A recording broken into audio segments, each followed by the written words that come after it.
तो अभी लेटेस्ट आया 3 दिन पहले, आईएमएफ ने एक शर्त रख दी पाकिस्तान के आगे और ये बोल दिया कि देखो या तो हमसे पैसा ले लो या चीनियों से ले लो। और आज आपको मैं दिखाऊंगा श्रीलंका की हालत। ये आप और हम कितनी देर से प्रेडिक्ट करें, कितनी देर से बातें करें, मैंने आपको यही भी बोला था आरजू जी, एक दिन ऐसा होगा लोग इसी प्रेसिडेंट के महल में घुसेंगे। श्रीलंका का जो हाल हुआ है ना, वही आपका होने वाला है। क्यों? क्योंकि आपके पास कोई रोड मैप नहीं है। इंडिया ने अपने इस साल के टोटली रिकॉर्ड तोड़ दिए हैं कि जो कि अपने वेपन्स को एक्सपोर्ट करने के, अपने जो डिफेंस के जो वेपन्स होते हैं उनको एक्सपोर्ट करने के सारे रिकॉर्ड तोड़ दिए।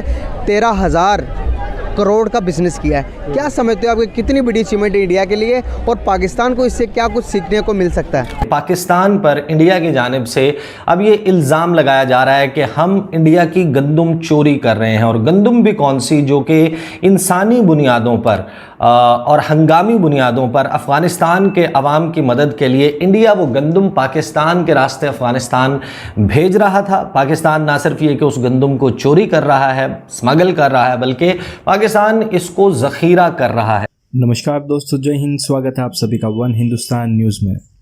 दोस्तों, भारत ने हाल ही में अपना डिफेंस एक्सपोर्ट कितना हुआ ये आंकड़ा जारी किया हुआ है। जी हाँ दोस्तों, भारत ने अब तक सबसे ज़्यादा 13,000 करोड़ का डिफेंस एक्सपोर्ट किया है, और ये अब तक हुए सभी एक्सपोर्ट में सबसे ज़्यादा है।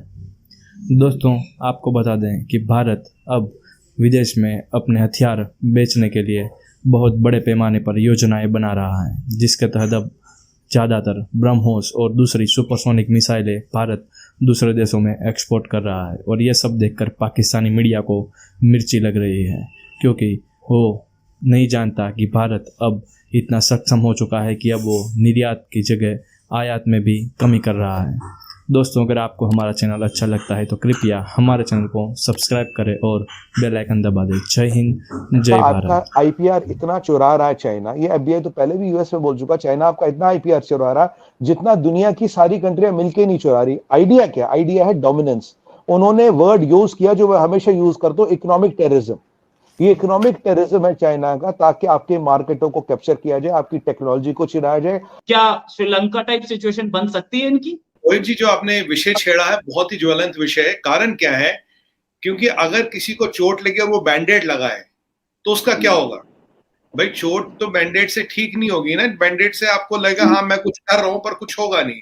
अगर आप पाकिस्तान की डिफॉल्ट प्रोबेबिलिटी, एक टेक्निकल टर्म होती है, दुनिया में काफी कंट्री है जिनकी डिफॉल्ट प्रोबेबिलिटी की रेटिंग आती है, अगर आप 1.5 से ऊपर है तो मतलब आपकी सिचुएशन रेड लाइन, आप लक्ष्मण रेखा पार कर चुके हो, यू कैन डिफॉल्ट। अब श्रीलंका 6 महीने पहले करीब 26-27 पे था रोहित जी, तब पाकिस्तान 13 पे था, 13 पे पहुंच चुका था।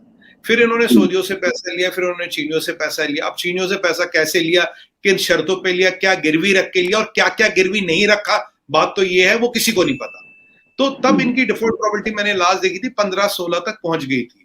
मतलब 1.5 इज रेड लाइन, डिजास्टर। आप 16-17 पे हो, आप श्रीलंका से दूर नहीं हो। यही बात हम बार बार कह रहे थे, पूछ रहे थे नेशनल टीवी पे भी, आपके माध्यम से भी और माध्यमों से, कि व्हाट आर यू डूइंग, आप ऐसा क्या कर रहे हैं कि आप श्रीलंका ना बने।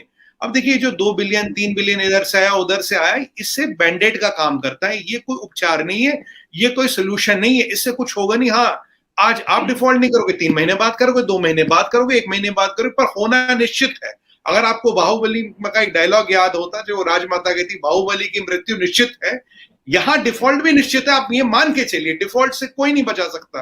अब आपको एक और आंकड़ा बता दो, इनके इंपोर्ट एक्सपोर्ट का बैलेंस दीजिए। जितना फॉरेन एक्सचेंज बताया है रोहित जी, उससे हद से हद ये 45 से 60 दिन चल सकते हैं, हद से हद, अपर लिमिट कह रहा हूं। और अगर डॉलर रुपी इनका गिरता गया तो वो दिन और कम कम कम होते जाएंगे। फिर एक लेवल आता है क्रिटिकल फॉरेन एक्सचेंज, जो आपको मेंटेन करना ही करना पड़ता, नहीं तो आपके ना वो नलकों से पानी आना बंद हो जाएगा, आपकी लिटरली हवा पानी बंद हो जाएगी। चलिए मैं उसको भी निकाल देता हूं। तो 60 दिन से ज्यादा फॉरेन एक्सचेंज है नहीं। They are a import oriented country. Exports कम है, इंपोर्ट्स दुगने हैं than exports. The way they will consume this foreign exchange, और इसमें भी लोन का पैसा भी देना, इसमें भी इंटरेस्ट भी देना है। टेक्निकल टर्म यूज की थी debt trapping, round tipping of loans. जब मैं आपसे कर्जा लेता हूं किसी दूसरे का कर्जा लेने के लिए, उससे कर्जा लेता हूं आपका कर्जा लेने के लिए, तीसरे से कर्जा ले तो उसका कर्जा लेने के लिए। मैं अभी कर्जा ले रहा हूं, कर्जा चुकाने नहीं, कर्जे का इंटरेस्ट देने के लिए। इसे हिंदी में कहते हैं टोपी घुमाना। अहमद की टोपी मोहम्मद के सर, मोहम्मद की टोपी अहमद के सर, उसकी टोपी सलीम के सर, सलीम की जावेद के सर। ये कहानी चल रही है। और मुझे हैरत ये होती है रोहित जी, जब शरीफ साहब कहते हैं कि हमने श्रीलंका जैसी सिचुएशन बचा ली। बचा तो लिया आपने, लेकिन कब तक? आंसर ये नहीं बचा ली, आज नहीं होगी, 3 महीने बाद की गारंटी लेते, 6 महीने बाद की गारंटी लेते, कब तक आपने बचा ली? IMF आपको पैसे दे नहीं रहा। चाइनीज से आपने 2.2 बिलियन अभी लिया, सऊदियों से 8 बिलियन ले चुके हो। अब किसी के पास कुबेर का खजाना थोड़ी ना आप पे लुटाता है। ये परिस्थिति वहां हो रही है। ईद का पर्व है, जैसे आपने देखा कल ईद का पर्व है, कल श्रीलंका में जो त्रासदी घटी रोहित जी, क्या इसकी गूंज पाकिस्तान तक नहीं सुनाई दी? आज आप देखिए ईद पाकिस्तान में वैसा बात नहीं है, सोशल मीडिया पे भी वैसा जश्न नहीं है, क्योंकि उनको दिख गया कल श्रीलंका में हुआ क्या। ये स्थिति ज्यादा दूर नहीं है। और कौन आपको रोज रोज पैसे देगा लुटाने के लिए? आप पैसे वापस दोगे कैसे? जितना आपका फॉरेन एक्सचेंज रिजर्व है उससे ज्यादा तो आपका साल का इंटरेस्ट है रोहित जी। जितना आपका फॉरेन एक्सचेंज रिजर्व आज के डेट में, उससे ज्यादा आपकी साल की इंटरेस्ट की कमिटमेंट है। असल तो भूल जाइए। आपकी इकोनॉमी में बचा क्या है? आपके 500 रुपए किलो आटा, 500 रुपए किलो चावल, 2,500 रुपए किलो मटन, 250 रुपए का पेट्रोल।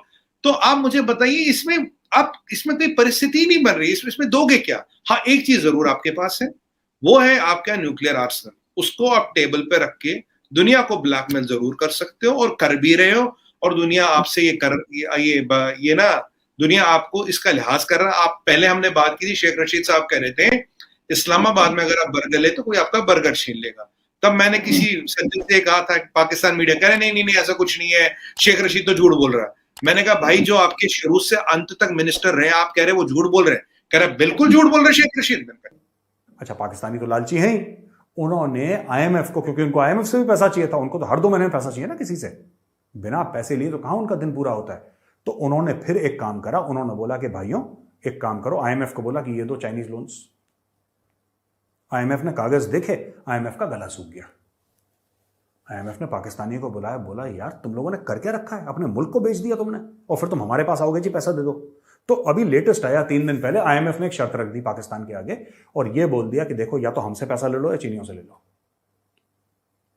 क्योंकि तुम हमारे पास आ रहे हो रोते गाते कि हमें पैसा दे दो, हमारा मुल्क ठीक कर दो, और यहां पे पीछे से तुम चीन से भी पैसा लूट रहे हो, चीन से भी पैसा लूट रहे हो।